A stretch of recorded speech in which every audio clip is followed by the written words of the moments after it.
Turn in your grip guides, ladies, to the pink section. And the second page in, it should say Sharing a Slice of Life in the upper left, second page in. You kept me deep. You kept me real deep, Shrek. So one of our goals this season is to equip you with some tools to help you share and reach your friends who are far from God. And by equip, I mean take the tools out of the tool belt and actually use them. Notice that the tools are attached to the tool belt. The tool belt itself is a picture of just your personal relationship with God, because all outreach is going to start with your personal walk with God, your personal knowing of God today, your trusting of God today, right? So we can't impart what we don't possess, and so GRIP is about helping us possess the new life that we have in Christ, like take hold of it so that we'll live lives of overflow, right? And the overflow is going to be things like a new perspective that we have from God's Word, new godly values, gracious speech, kind deeds, good works, and also verbal witness to the gospel, all right? And that's what we're going to focus on today, verbal witness to the gospel. One of the tools that we have is a mindset of prayer, care, share. All right, and we have a bookmark. If you have your bookmark in your grip guide, you can pull it out. Most of you probably are using it as a bookmark somewhere else, but it looks like this little thing right here. If you don't have it, no worries. We're going to just look at the screen for a second. Just want to say a couple things specifically about the prayer and the care piece. So it's a mindset, prayer, care, share. On the bookmark, on the prayer piece, you'll see several biblical prayers that you can pray, and they have blanks in them, so you put your friend's name in that blank, right? God is going to be very pleased to hear his words being prayed back to him with the names of your friends in those blanks, right? So the challenge on the prayer part is just to incorporate this into your weekly rhythm so that you're joining God in the process of reaching your friend for Christ, and you're praying for him at least every week, if not more than that. I do that on my daily walks around the neighborhood. Right, on the back of the bookmark, it says care. On the top of it is a yellow highlight. And again, care, what do we mean by care? It just means stop, like stop for your friend, right? Listen to your friend, serve your friend, connect with your friend, make room in your life for your friend. So as we talk about share tonight, we're assuming that prayer and care are ongoing things in our lives. If we're trying to reach people for Christ, prayer and care should be ongoing things for the people who are already in Christ in our life too, right? Right? If we can't do that with those people, we're never going to do it with people who are far from God. All right, so the bottom one is share. It's a red highlight. Let me just read two phrases from this bookmark. Very top, it says, I commit to sharing a slice of life testimony with my friend that will hopefully lead to a conversation around the gospel. The next thing is, what aspect of my relationship with God can I share with my friend? All right, and that's really the focus of our time tonight for a couple minutes here. Now, when I was in high school, I had a nickname. My nickname was Lost. It didn't have anything to do with being spiritually lost, although I was spiritually lost. The problem was that I would lose things. And mainly in high school, it was my keys and my wallet. Now, if you fast forward 40 years, I've added to the things that I lose, my keys, my wallet, my glasses, my cell phone, and now my mask, right? I had a downtown lunch this week. I parked about a block and a half away to get the right parking spot. I walked to the restaurant. I don't have my mask with me, right? So I don't know if you're experiencing that, but my life was, I would say, almost revolutionized when I found this product called Reader Rester. And Reader Rester, I found it from Bill Rogers. I ran into Bill about 4 years ago. We were out in the parking lot of, what's the place, not the Bassmaster, what's the place in Piney Grove? Sportsman Warehouse. And it must have been in the wintertime. We both had jackets on, and he had these glasses hanging off the outside of his jacket. And I was like, how is that happening? He goes, oh, it's a Reader Rester. I saw it on Shark Tank. You can get it here. So I went out and got a Reader Rester. Now, it's called Reader Rester because people with reading glasses, You need them to read, but you don't need them all the time, right? And that's kind of me. I have glasses that actually they're trifocals, but if I'm meeting with you for lunch, I take my glasses off because I can see you better. So, reader resters. So, I put my glasses on, and I can bend over, my glasses are there. I can do jumping jacks, my glasses are there. Oh, it's time to read. Boom. Put my glasses on, all right? Now, some of you guys don't wear glasses. Some of you guys got contacts or whatever, so no problem. I mean, the reader rester, you come into something like grip, boom, name tag, boom, all right? There's no clip involved. There's no clip involved. Did I say I'll lose my mask? I'll tell you what. You put a little paper clip on your mask, you got your mask all the time, right? Now, some of you guys, I know you're working out of the house. But some of you guys are getting back into the work world and going into the office, and maybe you take your own lunch. Maybe you bring soup or, I don't know, yogurt or something. You get there and you're like, oh, no, I forgot my spoon. Boom. It's reader rester, right? Reader rester, I love it. Bed Bath & Beyond, $9.99. It comes in silver, comes in black, it comes in diamond studded, all right? The magnet's so strong, you can go through leather jacket, go through your purse if your wife wants one. I got them for Christmas for all my siblings, and they love it, all right? So reader rester, everyone needs a reader rester. You might be able to do your cell phone. I haven't tried the cell phone yet. What does that have to do with anything? Let me keep on moving here. So on the pink pages, where are my glasses? Oh, here they are. Okay, pink pages. First paragraph, it's natural for us to talk about our favorite things. We share without even being prompted. We post on social media like it's second nature. When we've had a positive personal experience, we want to share about it, right? This product, Reader Rester, is great for me. We're satisfied customers. It doesn't matter if it's our favorite restaurant, favorite movie, favorite team, favorite coffee, favorite vacation spot, you fill the blank in. We've experienced something positive, and we authentically want to pass it on so someone else can be blessed. So, we're going to experience the sensation right now. What we're going to do is I want you all to stand, and you're going to be kind of clustered in your grip teams, all right? You don't have to be right on top of each other. It's okay if there's a line of chairs in between, and close enough that you can hear each other, all right? So kind of cluster around. I know you're trying to socially distance, but get close enough that you can see each other, hear each other.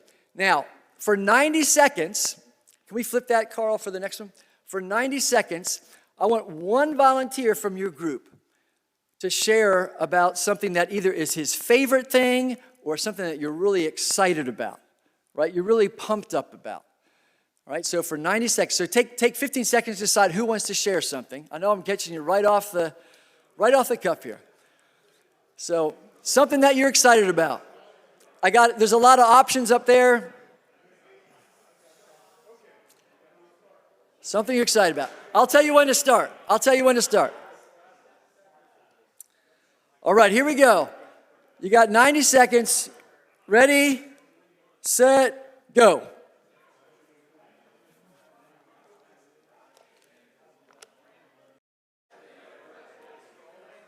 All right. The buzzer has buzzed. I love it. Everyone's still talking. So have a seat. Let's just really debrief this for just a second. So if you were listening, what did you hear? What were you experiencing? What did you observe about the person that was talking? Just shout it out. Proud daddy. Okay, that's a great one. Awesome. Excited? Okay, exciting. All right. Some enthusiasm. Okay, share the best features of whatever he was sharing about. All right. What's that? Grateful. Okay. All right, good. Fired up about shooting. Okay, all right. Inspiring, did I hear? Convincing, okay, all right. Like you want to do what they're talking about or want to have what they're talking about, okay. Mouth watering, okay. Was it a restaurant or was it a food thing? Okay, gotcha. Mouth watering, all right. All right, the point is that all of us could do this. We don't have time to do that, but all of us could do that. It comes easily and naturally for us to share about the things that are close to our heart. All right? When we introduce the spiritual realm, now it becomes harder and unnatural for some reason, right? That's why we need to have some equipping in this area. So Let's look at about a third of the way down, 2/3 of the way down that first page. You'll see Mark 5, 19 and 20. Here's the idea here. Before we do that, go back to the share of the slice of life. So the slice of life is what we're talking about tonight. What is it? What do I mean when I share a slice of life? So that you'll see the definition up on the screen there. Sharing one tangible benefit that you've experienced from knowing God that relates in some way to your friend's life. All right, just one tangible benefit. You've received some benefits from your walk with God. What's one tangible benefit from knowing God that you can share with your friend? All right, so it's not sharing your whole spiritual journey. That's why we call it a slice, right? It's a little sliver. It's not even sharing how you came to Christ. That's great, but that's not what we're talking about. It's not sharing the gospel. That's great, but that's not what we're talking about. It's a little opportunity to ask yourself, considering where my friend is, like knowing what his life situation is, how could I build a bridge from my relationship with God to his life? Right? That's what sharing a slice of life is about. Mark 5, 2/3 of the way down the left on your pink. You're going to be getting to Mark 5 in a couple of weeks in the journaling, and you're going to read the whole passage. But the passage is when Jesus cast some demons out of a man and put them into some pigs. Remember this story? And the pigs went off the edge. All right. The end result of that story is the man was sitting there clothed and in his right mind, and he wants to go with Jesus in the boat. And Jesus says, no, I have a mission for you. And the mission is described in verse 19. He says, go home to your people and report to them what great things the Lord has done for you and how he had mercy on you. And he went away and began to proclaim in Decapolis what great things Jesus had done for him, and everyone marveled. All right, it doesn't give us the detail about the great things that he shared, but you can kind of imagine what he shared. Did he share the gospel? Probably not. Did he share anything about the cross? Doesn't know anything about the cross. Did he share about Jesus' blood? Doesn't know anything about Jesus' blood. Did he share about forgiveness? Probably not. Did he share about faith? Probably not. What did he share? He shared that I used to be naked and chained in this cemetery full of demons, and I was trying to hurt myself. And this man, Jesus, who the demons inside of me cried out and said, what do they call him? Jesus, the Son of the Most High God. And he freed me. And so he could share that with anybody. He says, if he freed me, I think he can free you with whatever you're enslaved to, right? In a sense, he's building a bridge to, I was enslaved, you're enslaved to something, and this guy can free. That's all he knew to share, right? And Jesus knew that was all he knew to share, right? So that's what we're talking about in terms of slice of life. So top of the next page, it says, what slice of life should I share? Well, what would be the most helpful for your friend to hear? Can you build a bridge to your friend's life experience? All right, so the formula is kind of mentioned next. It says, Sam, you're experiencing this. I've experienced that or something similar myself. Can I tell you how God came through for me or what God taught me through my relationship with him? Like that's the formula. All right, so let me just give you a couple examples because we're going to have you work on this tonight. So one of my relationships related to my pinky finger is a father with a special needs son. He's an 8-year-old son. He's nonverbal, autistic, has sensory issues. I met this guy like the first week of GRIP. So God has a sense of humor. God brought this guy into my life. We had our first lunch together. We met in a pool, actually. And I said, hey, man, I'd like to talk to you. And so we had lunch on Thursday.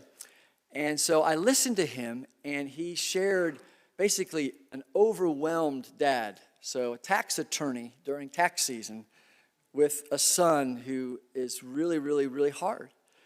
And so we talked for an hour over that. I listened a lot.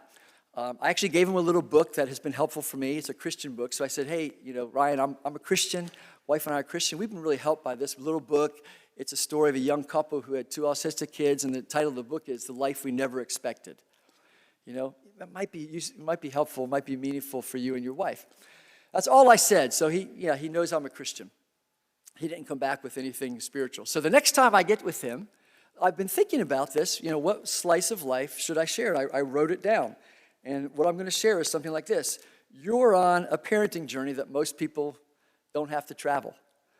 And Catherine and I have experienced that a little bit ourselves. We have a special needs son too.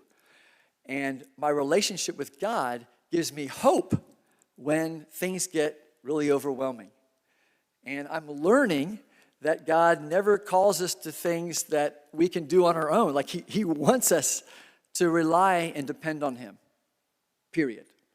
Like that's just a little slice. What I'm trying to say is you're overwhelmed, I've been overwhelmed, and I have a benefit of knowing God, and he helps me, right? He gives me hope in the midst of that times of overwhelming.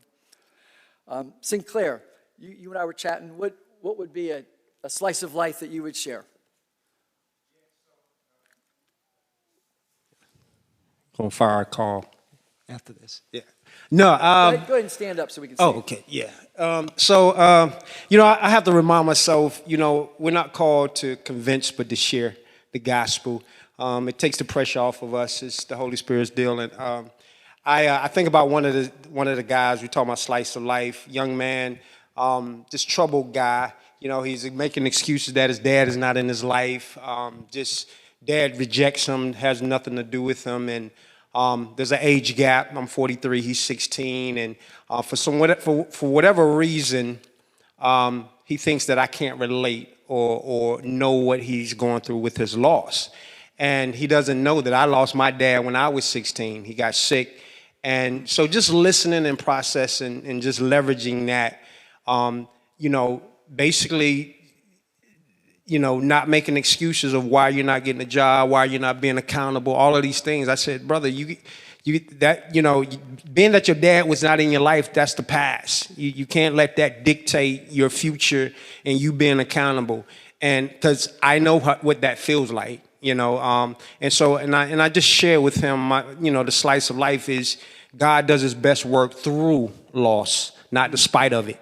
And so, so after just sharing, with him, he kind of lit up and it's like, man, you can relate to me, like, yeah. And so, just modeling that to him, and I didn't go in with the full blown gospel, I just allow God, who is the evangelist through me, say, hey, brother, God does his best work, and just reaching out to him and saying, hey, man, I know. And so I just want to leverage that. That's perfect. That, So you build a bridge. You both had a loss, 16 years old, and God has a lesson for you in it. Yeah. That's perfect. Let's do this. On your page, you'll see a list of words. And I want us to do this. I want you to take 5 minutes, and I want you to look at that list of words. If you don't happen to have your book here, just slide along somebody that does. The question in the book says, which of the following chisels has God used to do his good work in my life? So before we think about sharing a slice of life, you got to think about what God's done in my life, right? So just look at that list. You can add words. It's not a comprehensive list. Take 5 minutes to just circle or underline.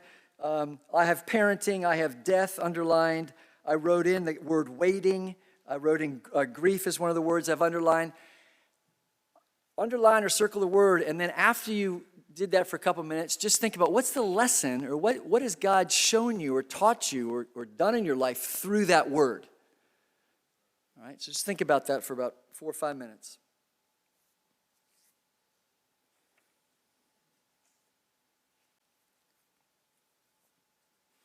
Okay, now we're going to pair up, or if you have a triad with your grip partners, and I want you to kind of share with each other the essence, not polish or anything, but here's the principle, or here's what God showed me through that I might be able to share with somebody. Now, a classic example would be parenting. Okay, so let's say parenting. Has God taught you anything through the process of parenting? Maybe you learn, hey, God's the Father, I'm the Son. God relates to me with loving kindness and with firm expectations, and he disciplines me in love. Oh, that's how I need to be doing that with my kids, right? So you could share that with your friends, something like that. So just take a couple minutes on that, and then I'll amen us in just about 3-4 minutes. So scoot over, socially distant, scoot over.